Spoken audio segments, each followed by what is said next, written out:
Boa noite, professora Anne, a todos e todas da turma. Eu, Patrícia, e meus colegas Cristina, Isabela, Augusto e Elis, iremos abordar a primeira parte do capítulo que trata sobre conflitos na elaboração do luto, do livro Psicanálise da Criança, de Arminda Birasturi. Nessa primeira parte, veremos como Pola expõe fragmentos da análise de um menino de 3 anos, e será destacado também durante os relatos como o menino elaborou a morte do pai. Sobre a questão da elaboração do luto, a Birasturi traz uma reflexão inicial interessante.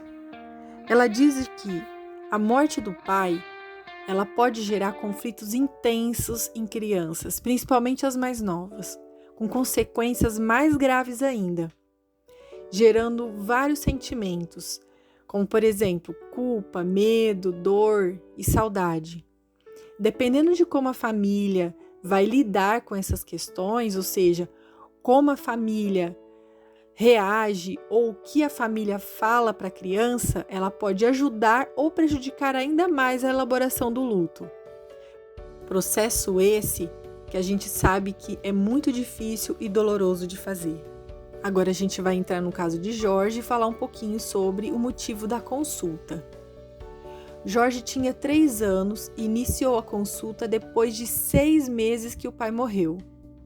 A sua mãe trouxe a consulta dizendo que, depois que o pai dele morreu, ele desenvolveu vários sintomas que só estavam aumentando com o passar do tempo. Então, para a gente entender o motivo dessa queixa, é importante trazer um pouco da história de como começou todo esse processo e também relatar as atitudes e explicações da mãe versus as reações do menino. E temos o seguinte: o pai faleceu quando o menino tinha 3 anos e 3 meses de idade. Jorge viu o pai pela última vez em uma manhã, quando ele se despediu dando-lhe um beijo. Horas mais tarde, ele ficou sabendo da notícia, mas a sua mãe não lhe falou e achou que ele não estava sabendo. Então não avisou. Foi apenas deixado na casa dos tios.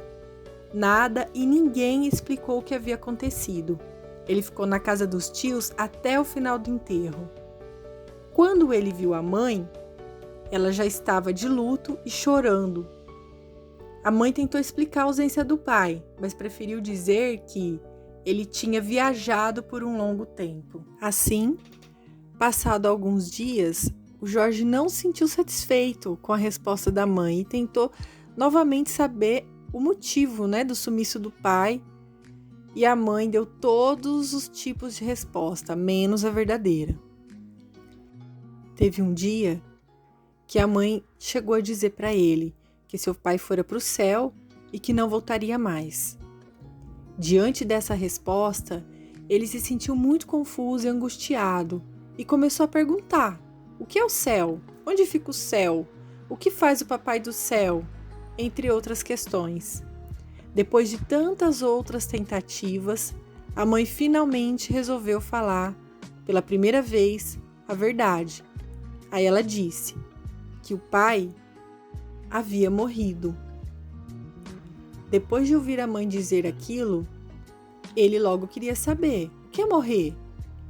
E a mãe dele respondeu: morrer é como dormir, mas sem acordar mais. Depois dessa nova explicação, Jorge passou a ter dificuldades para dormir e desenvolveu outros problemas, como para se alimentar. Depois ele perguntou se a carne era de animal morto. E depois desse momento, ele parou até de comer carne e daí foi para os outros alimentos até desenvolver uma grave anorexia. A mãe trouxe algumas informações importantes sobre Jorge com relação à mudança de seu comportamento. Ela fala que o Jorge tem um irmãozinho que nasceu 2 meses depois da morte do pai, que ele nunca apresentou ciúmes, mas que nos últimos dias ele perdeu o interesse de brincar com seus brinquedos. Ele também mudou a sua relação com a mãe.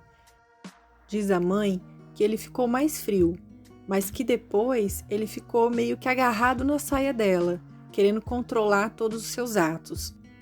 A mãe relata sobre o parto do Jorge.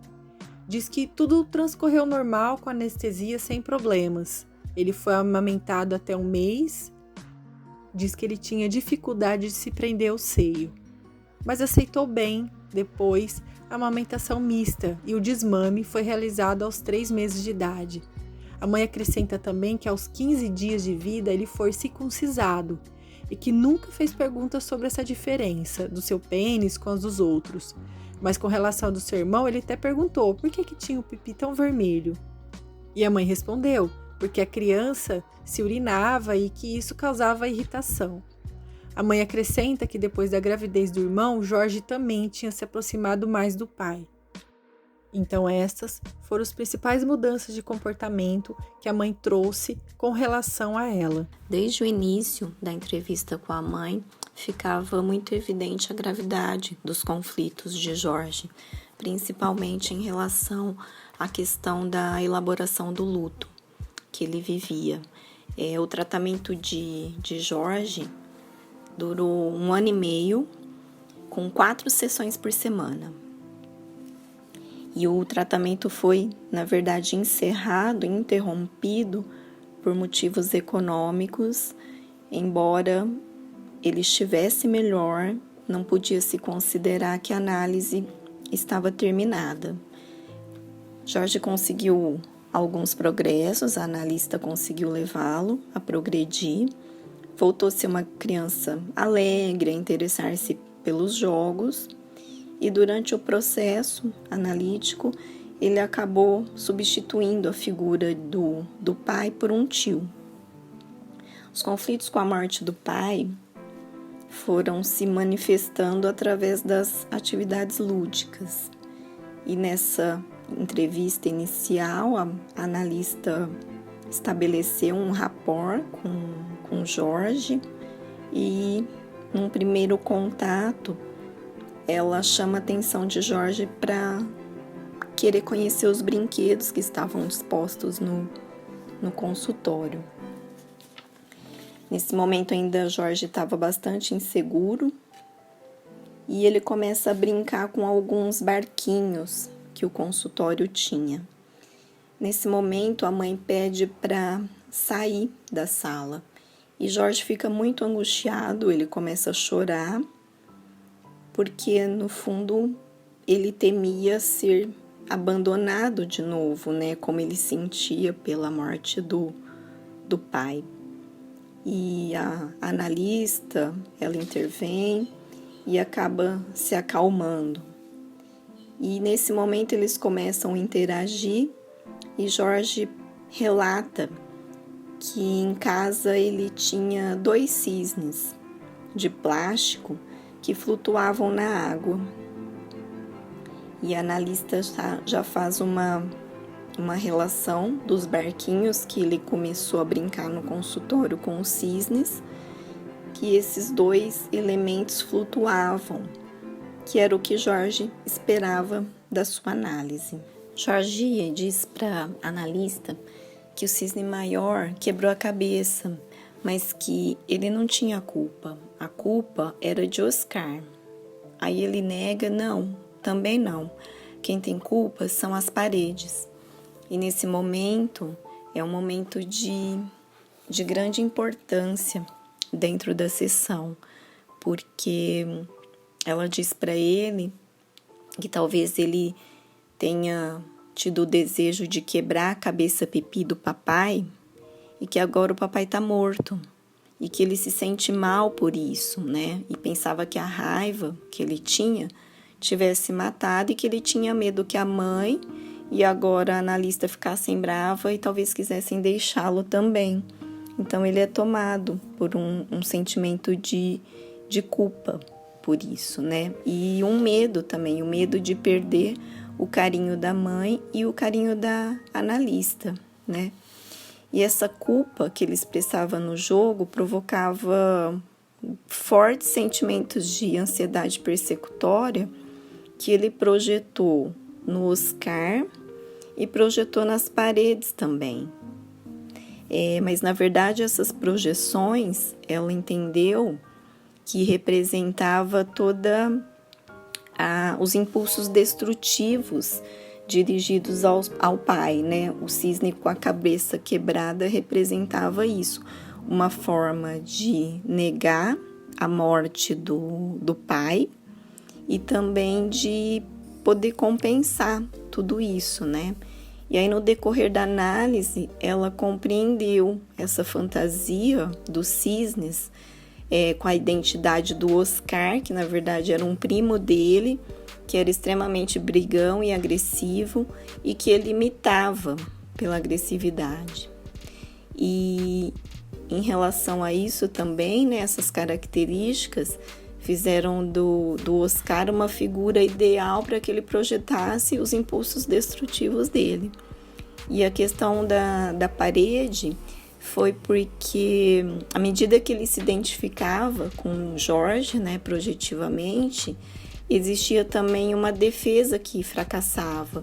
E aí existia uma necessidade de buscar um segundo elemento para projetar, que no caso era mais afastado, né, de si, que eram as paredes. Ainda nessa primeira sessão, o foco da criança é mudado da mãe para o pai, por meio de um jogo em que a criança pega massas de modelar e faz 3 bolinhas representando ele, sua mãe e seu pai. Em dado momento, ele pega essas bolinhas e transforma elas em cobrinhas, uma maior e uma menor, em que a maior representa o pai e a menor representa ele mesmo. Mas ao longo do jogo, ele transforma essa cobrinha menor em a cobra maior, representando o desejo dele de ter a força do pai e mostrar que ele pode substituí-lo.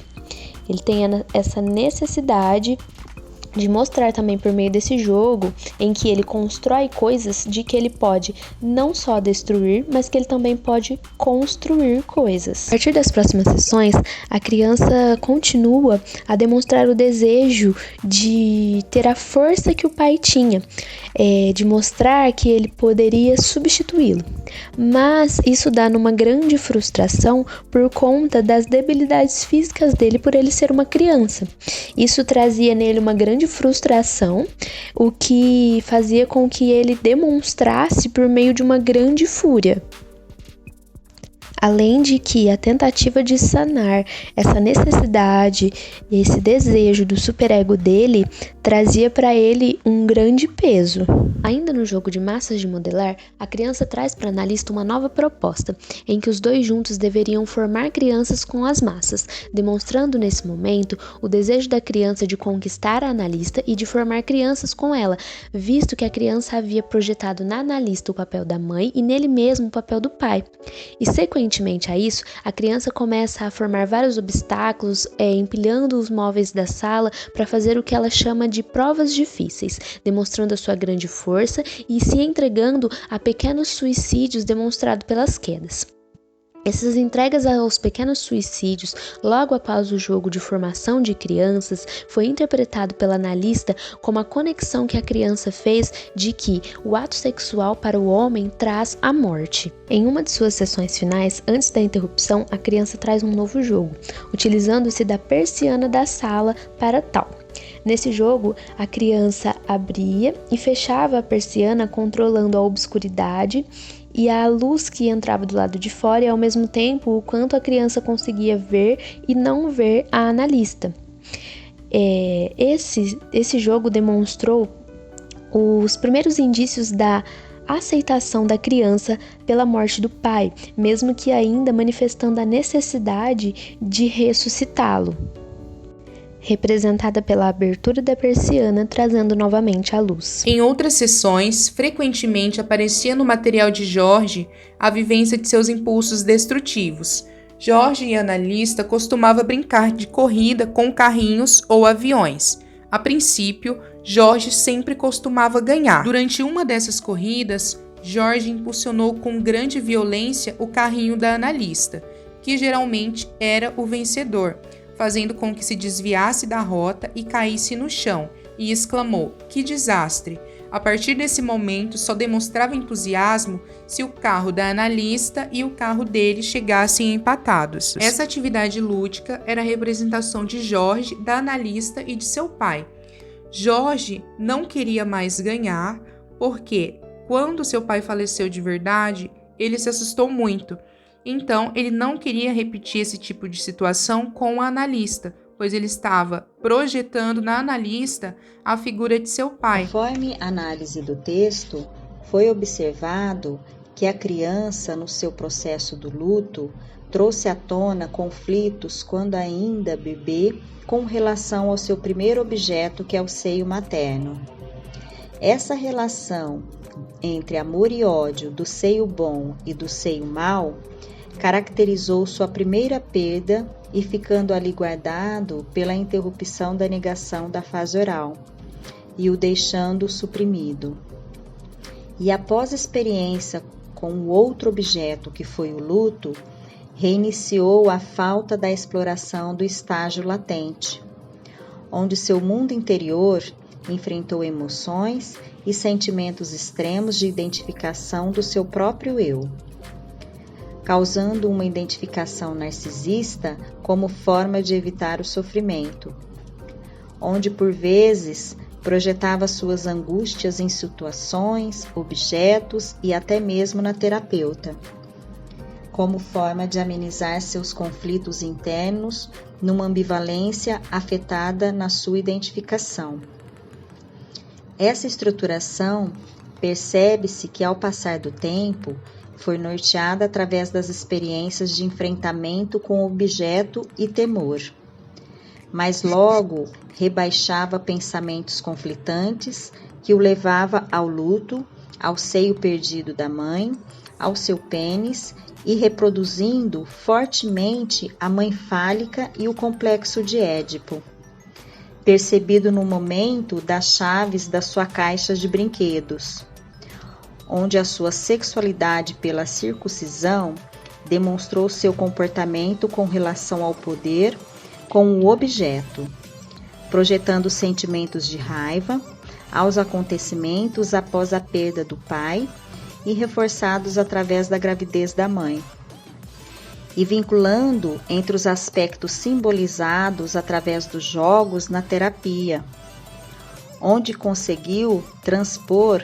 a frustração, as fantasias e as relações sexuais, demonstrado que o luto foi ordenado de forma passível na terapia, mas a fase latente do seio mau permeou pela ausência do conjunto da reação à perda significativa primária na sua vida, causando dificuldades na elaboração da ausência e as negações falsas ditas pela mãe em resguardá-lo da verdade sobre a morte do pai. Essa foi a nossa apresentação. Aqui estão as nossas referências bibliográficas. Muito obrigado pela atenção de todos. Boa noite.